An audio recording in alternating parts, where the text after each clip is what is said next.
না না হ্যাঁ তারা কম সাবধান না, এবারে সাবধান করে আরো।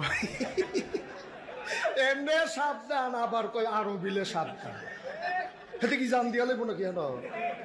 কি তা কয় কি তা না, এমনি ডরাইতে আছে আবার কয় সাবধান। এমনি এটা করলে আপনারা কি তারা ভাগ্য কিও কি তা রেডি? মার হাবা বলো, জোরে বলো মার হাবা। মুসলমানের ফুতায় আমরা কিতারে পারি না, আমরা পারি না কিতা। আমরা পুলিশের বুকে যে সামনে যেহেতু বুক পেতে দিতে জানি, আমার যুবকেরা পুলিশের সামনে বুক পেতে দিয়ে বন্দুকের গুলি দিয়া হাজারের উপরে আমার ছাত্র জনতা এই বাংলাদেশকে দ্বিতীয়বারের মতো স্বাধীন করার জন্য যারা জীবন বিলিয়ে দিতে পারে, ইচ্ছা করলেই তারা সোনার মানুষ হতে পারে। ঠিক কিনা বলো?